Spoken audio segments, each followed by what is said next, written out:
पिता ने जिसको सौंपा वो तो मेरे लिए परमेश्वर है, मैं उसको परमेश्वर के रूप में स्वीकार करती हूँ। उम्बर राणा मन ही मन दुखी बनता जा रहा है, लेकिन मैना का चेहरे पर कोई फर्क नहीं। मां रूप सुंदरी रो रही है, मैने के चेहरे पर कोई फर्क नहीं। प्रभु ने जो ज्ञान में देखा वही तो होने वाला है, उसको कौन बदल सकता है। उम्बर राणा के साथ जहां उनका निवास स्थान था वह चली गई।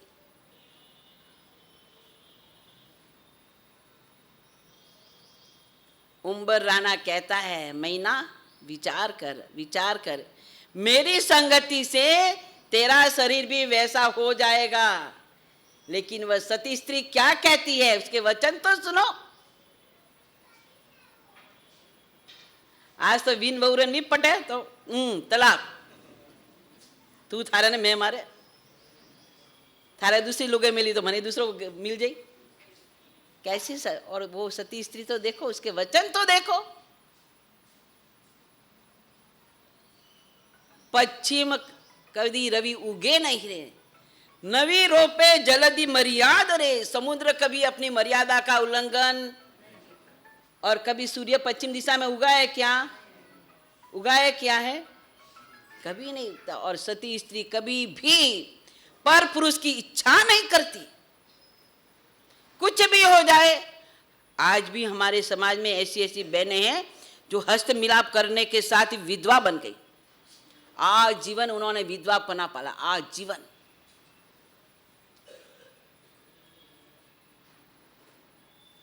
और वो भी ससुराल में रह करके, ये नहीं कि बाप के घर बैठ करके।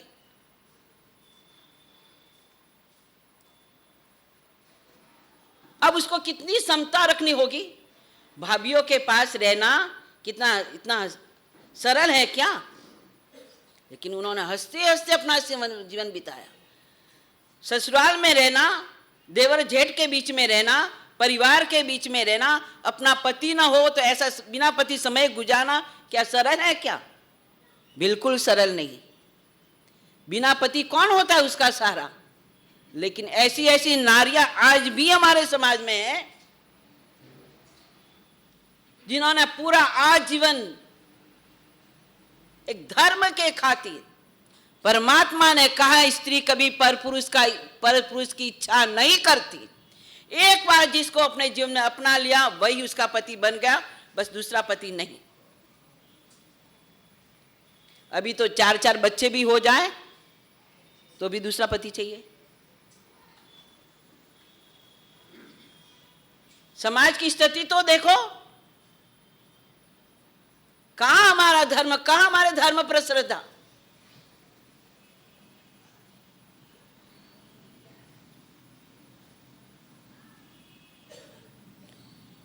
सती अवर पुरुष इच्छे नहीं रे, चाहे प्राण जाए पर लोक रे। ये प्राण भी चले जाए कोई परवाह नहीं, कोई परवाह नहीं। लेकिन परमात्मा का धर्म है ना, सर्वज्ञ प्रभु का धर्म है ना। कभी पर पुरुष की इच्छा नहीं करती। एक बार जिस पुरुष को अपना लिया सो अपना लिया।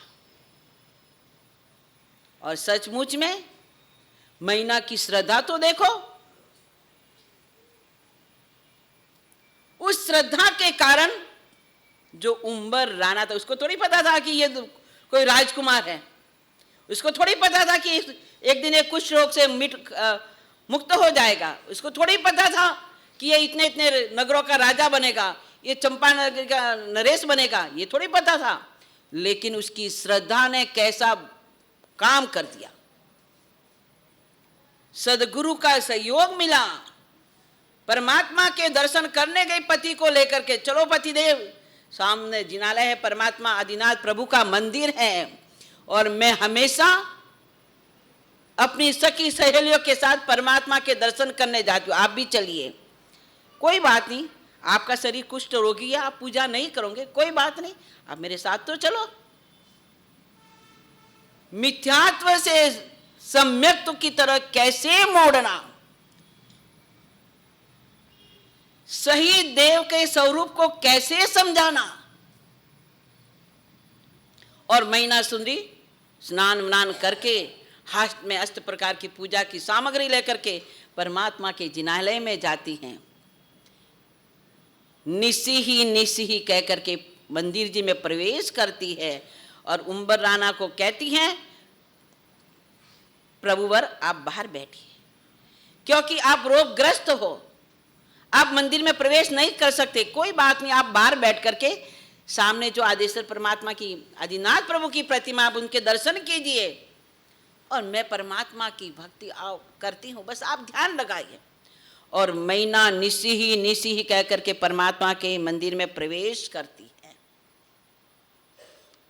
बस अब कोई याद नहीं, पति कोड़ी है कि वो है, कोई विकल्प नहीं। यहाँ तो कितने विकल्पों को लेकर के भगवान के दरबार में जाते हैं। अगर कोई एक शब्द भी कहा होगा ना तो पूजा करते करते 10 बार वही दिमाग में, 10 बार तो क्या सैकड़ों बार याद आएगा, आज मेरे को उसने ये कहा था, आज मेरे को। कोई विकल्प नहीं, बस परमात्मा और मैं क्या भाव से परमात्मा की अंग पूजा करती है और अंग पूजा करके तीसरी निशी करके भाव पूजा करती है। और उसकी भाव पूजा के प्रभाव से, उनकी दृढ़ श्रद्धा से, श्रद्धा कैसी होती है, शासन देवताओं को भी हलायमान चलायमान कर दे। और मैना की श्रद्धा ने शासन के देवी देवताओं के सिंहासन को चलायमान कर दिया। मां चक्रेश्वरी प्रकट हो जाती है। जो हार उसने परमात्मा को पहनाया था, जो परमात्मा के हाथ में जो बिजोरू का फल दिया था, वो लेकर के कहाँ आ गया, उम्बर राणा के गले में हार चला गया और हाथ में बिजोरू का फल चला गया। और मैना की ये सारे शरीर की रोम राजी विकसित हो गई। आनंद आनंद आनंद, ऐसा हर्ष का अनुभव उसने कभी किया नहीं था। बड़ी आनंद के साथ, बड़ी प्रसन्नता के साथ, बड़ी पुलंकिता के साथ परमात्मा के दर्शन के आवश्य करके बाहर आती और देखती है, ओहो मैंने परमात्मा के गले में हार डाला था, ये क्या है, उम्बर राणा के गले में मैंने परमात्मा के गले हाथों में बिजोरू का फल दिया था, वो फल का है उम्बर राणा के हाथ में। सचमुच में परमात्मा की ये कृपा है।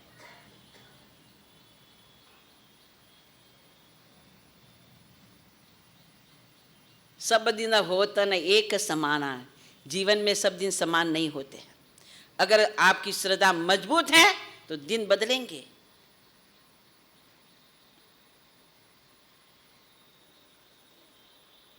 अगर आपके धर्म के प्रति श्रद्धा नहीं है तो आपका जीवन वही दरिद्र में ही रहने वाला है। मैना ने कहा अपने पति को के सामने ही गुरुदेव का उपासना है, चलो हम गुरुदेव के पास जाए, उनको वंदन करें। इन गुरुदेव के पास मैं हमेशा आती हूं। और मैना अपने पति उम्बर राणा को लेकर के गुरुदेव के पास जाती है। प्रवचन सभा चल रही थी। मैना एकांत में जाकर के बैठ गई अपने पति के साथ। गुरुदेव ने प्रवचन देते देते उसकी निगाह मैना पर पड़ी। जैसे ही प्रवचन सभा पूर्ण हो गई, लोग अपने अपने स्थान पर जाने लगे, कुछ लोग बैठे होंगे। और मैना ने गुरुदेव को वंदन किया और कहा, गुरुदेव सुख शांता पूछी, बस गुरुदेव आपकी कृपा है। मैना आज तेरी सखी सहेलियां कहाँ हैं? हमेशा तू अपनी सखी सहेलियों के साथ आती थी, आज तेरी सखी सहेलियां कहाँ है, तू अकेली कैसे? और ये भाग्यवान पुरुष कौन? ये भाग्यवान पुरुष कौन? गुरुदेव ये आपके श्रावक है। बस गुरुदेव एक ही बात का दुख है, जो मूर्ख मिथ्यात्वी जो लोग हैं, जो वितराग धर्म की निंदा कर रहे हैं, गुरुदेव ये दुख मेरे से देखा नहीं जाता, सुना नहीं जाता। गुरुदेव आप ऐसी कृपा कीजिए कि आपका श्रावक रोग से मुक्त हो जाए, ऐसा कोई मुझे उपाय बताइए। गुरुदेव ने कहा, ये तो हमारा आचार धर्म नहीं है। हाँ, हमारी एक आराधना है, नवपद की आराधना। उस आराधना के प्रभाव से जरूर ये रोग से मुक्त होगा। और इतना ही नहीं, ये तो इतना भाग्यशाली है, ये तो कहीं कहीं नगरों का राजा बनने वाला है। बहुत सारी शासन की प्रभावना इसके हाथों से होने वाली है। अब जब गुरु के मुख से ये शब्द सुना तो क्या श्रद्धा और कम होगी? कितनी मजबूत। मैना ने कहा, गुरुदेव जैसा आपने कहा वैसा ही होगा, मैं उसको स्वीकार करती हूं, अपने हृदय में धारण करती हूं। और श्रद्धा के कारण मैना ने अपने पति को कुष्ठ रोग से मुक्त कर दिया। इतना ही नहीं, पति को नहीं, पति के साथ रहने वाले 700 कुष्ठियों को भी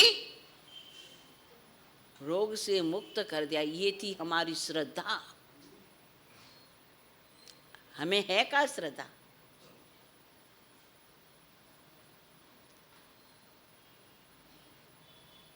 सम्यक्त्व से मिच्छत परिहर धरह सम्मतम। मिथ्यात्व का त्याग करो, सम्यक्त्व को धारण करो। आप जाके भी जाओ ना, आपकी भक्ति शुद्ध होनी चाहिए, आपकी भक्ति निर्मल होनी चाहिए, और आपकी भक्ति उस राग द्वेष से रहित, जिसमें राग द्वेष है वो नहीं, जिन्होंने राग द्वेष को जीत लिया है, ऐसे देवादि देव के प्रति होनी चाहिए, चाहे वो नाम से कोई भी हो, किसी रूप में हो। राग द्वेष वाले नहीं, वहां नहीं हो सकती भक्ति, बात तुम्हारी फल नहीं सकती। समय अपना हो गया है।